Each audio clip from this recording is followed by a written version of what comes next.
মৰিয়নি শাখাৰ কবি সন্মিলনৰ প্ৰথম বাৰ্ষিক প্ৰতিষ্ঠা দিৱস সম্পন্ন। পুৱা 10 বজাত মৰিয়নি শাখাৰ উপসভাপতি অৰূপ নাথ আৰু মৰিয়নিৰ বিশিষ্ট সাহিত্যিক আনন্দ শইকীয়াদেৱে পতাকা উত্তোলন কৰে।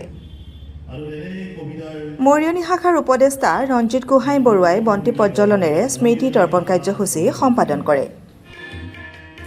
দুপৰীয়া 12 বজাত মৰিয়নি শাখাৰ সদস্যসকলৰ দ্বাৰা পৰিৱেশিত সমবেত সংগীতৰ পাছতেই মুকলি সভা আৰম্ভ হয়।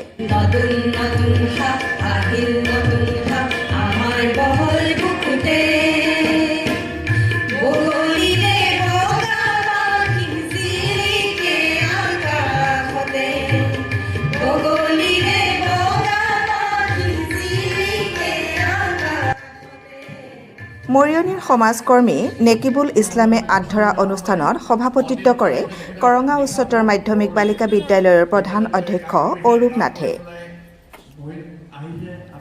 মৰিয়নি শাখাৰ সম্পাদক বন্দিতা বুঢ়াগোহাঁয়ে সভাৰ উদ্দেশ্য ব্যাখ্যা কৰে। বিশিষ্ট অতিথি হিচাপে যোৰহাট জিলাৰ কবি সন্মিলনৰ সভাপতি ডক্টৰ পৰাণ বৰুৱা, যোৰহাট জিলাৰ সম্পাদক দেৱজিৎ গোস্বামী, মৰিয়নিৰ সাংস্কৃতিক কৰ্মী তৰুণ শইকীয়া, জ্যেষ্ঠ নাগৰিক ধীৰেন দত্তৰ লগতে ৰাজীৱ বৰুৱা উপস্থিত থাকে।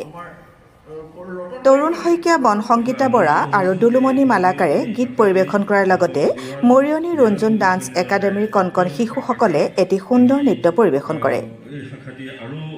প্ৰতিষ্ঠা দিৱস উপলক্ষে বিদ্যালয়ৰ ছাত্ৰ ছাত্ৰীৰ মাজত এলানি স্বৰচিত কবিতা প্ৰতিযোগিতা অনুষ্ঠিত কৰা হয়। প্ৰতিযোগীসকলক একোখন মানপত্ৰ আৰু গ্ৰন্থ পুৰস্কাৰ হিচাপে দিয়া হয়। অনুষ্ঠানটিত আঘোণৰ অনুভূতি শীৰ্ষক এটি কবিতা অনুষ্ঠান অনুষ্ঠিত হয়। উক্ত অনুষ্ঠানত যোৰহাট মহানগৰ শাখাৰ সভাপতি বিনু ফুকন আৰু সম্পাদক মফিদা বেগম, জলি বেগম, জ্যোতিমণি শইকীয়া, ৰূপৰেখা বৰুৱা, মামণি বৰঠাকুৰ, শিল্পী নেওগ, বন্তি দত্ত, অনিতা কুমাৰী, অভিজিৎ কছাৰীকে আদি কৰি প্ৰায় 2 কোটিৰো অধিক কবিয়ে কবিতা পাঠ কৰে। কাব্যমন্ত্ৰ পাঠেৰে অনুষ্ঠানৰ সফল সমাপ্তি ঘোষণা কৰা হয়। নমস্কাৰ। আজি আমাৰ বাবে খুবেই এটি শুভ দিন। যোৰহাট জিলা কবি সন্মিলনৰ মৰিয়নি শাখাৰ আজি যিহেতু প্ৰতিষ্ঠা দিৱস হয় আৰু মৰিয়নি শাখাৰ সম্পাদক হিচাপে মোৰ অনুভৱ খুবেই সুখী। আজি যিহেতু অনুষ্ঠানটি সুকলমে অনুষ্ঠিত হোৱাত সকলোৱে সহযোগিতা আগবঢ়ালে। আমাৰ অনুষ্ঠানটি পুৱা 10 বজাত পতাকা উত্তোলনেৰে আৰম্ভ হৈছিল আৰু পতাকা উত্তোলন কৰিছিল আমাৰ মৰিয়নি শাখাৰ উপসভাপতি শ্ৰী অৰূপ নাথদেৱে আৰু তেওঁলোকৰ সহযোগ কৰিছিলে মৰিয়নি জ্যেষ্ঠ সাহিত্যিক শ্ৰী আনন্দ শইকীয়া দেৱে। স্মৃতি তৰ্পক কাৰ্য সম্পাদন কৰিছিলে আমাৰ মৰিয়নিৰ জাতীয় বিদ্যাপীঠৰ প্ৰধান অধ্যক্ষ শ্ৰী ৰঞ্জিত গোহাঁই দেৱে।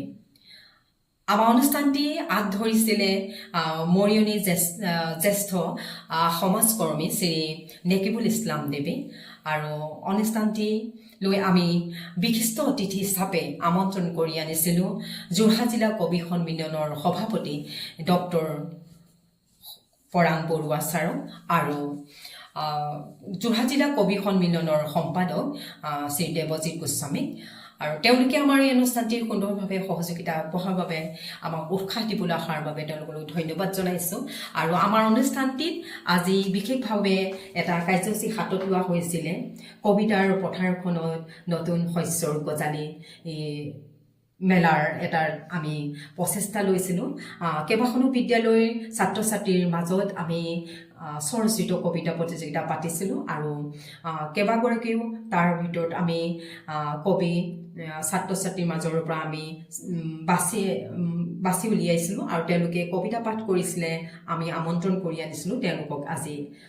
আৰু আমাৰ অনুষ্ঠানটিত আজি আকৰ্ষণীয় হিচাপে আঘোণৰ অনুভূতিৰ এটি শীৰ্ষক কবিতা পাঠৰ অনুষ্ঠান অনুষ্ঠিত হৈ যায় আৰু কেইবাটাও শাখাৰ পৰা কবিসকল আহি কবিতা পাঠ কৰিছিলে আৰু আমাৰ অনুষ্ঠানটি সেউজীয়া কৰি তুলিছিলে।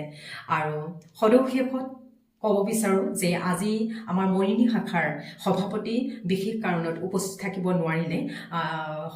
তেওঁ হৈ মই আপোনালোকক ধন্যবাদ জনাইছোঁ আৰু আগলৈও আপোনালোকৰ সহযোগিতা কামনা কৰিছোঁ। আপোনালোকে আমাক আগবাঢ়ি যোৱাত আমাৰ শাখাটো আগবাঢ়ি যোৱাত সদায় সহযোগিতা আগবঢ়াব। ইমানেই সকলোলৈকে ধন্যবাদ জনাইছোঁ।